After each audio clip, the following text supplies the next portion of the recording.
Namaste. I didn't make an essay for this week's video because I forgot today was Wednesday. So right now I just watched your video or rewatched it, and now I'm just gonna respond to it in some way. Yeah.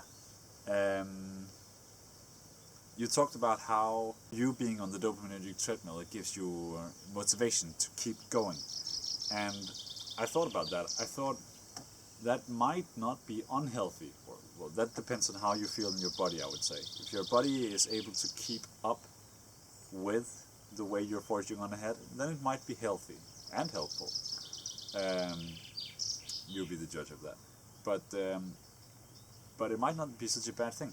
I was thinking that if you have some sense of direction or some sense of purpose, some things you want to work towards, maybe they're not completely defined, but you have some sense that you're going in the right way, then forging on ahead, in your youth at least, that might not be such a bad thing. I think my criticism of being on the dopaminergic treadmill, they have two sources, or they have more sources. The ones I mentioned in my last video, like I think those criticisms are valid, but I think it also comes from me not being able to step on the dopaminergic treadmill.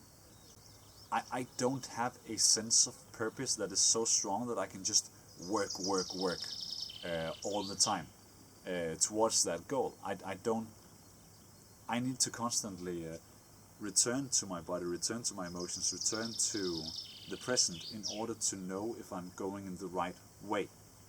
I need to constantly re-evaluate my experience. Like I have to constantly return to some sort of clearer experience in order to know if I'm going in the right direction. So for me, just looking onwards to the future for future goals wouldn't be helpful, because whatever future I'm aiming at right now, like it won't be the one I need to go in.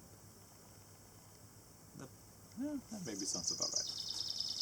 But for some people it could be. Like if you have a stable sense of identity, a sense of an overall life purpose, then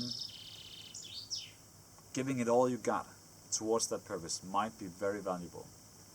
I was sitting here reading a book by Carl Jung, which you might know is a great inspiration of Jordan Peterson. And he mentions that it's actually quite necessary, if not extremely helpful, not just extremely helpful, for young people, or young men in particular, to be quite active in their pursuits of career and achievement in life. It's quite helpful for two reasons. Number one, that by being headstrong in your search towards achievement, you also will get better at serving a role for society. Like if you're going towards societal achievements, you are also more likely to find your place where you can better serve society as a person, which is necessary for any youth. The second reason being that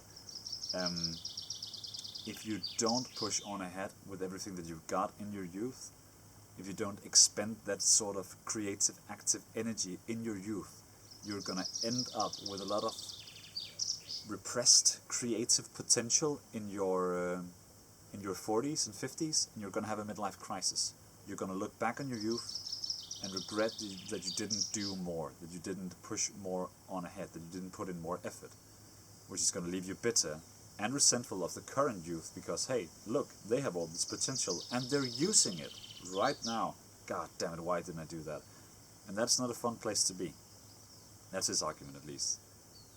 So it might not be such a bad thing to be on the dopaminergic treadmill, as long as you also keep your sense of self, your sense of soul, and your sense of purpose with you. As long as that doesn't get lost, then forge right on ahead, man. Yeah, I think those were my points. Alright, it's a very lovely Wednesday evening. I hope you enjoy your Wednesday evening in the Netherlands. I hope the weather's nice there too. And I'll see you on Friday. Okay, bye.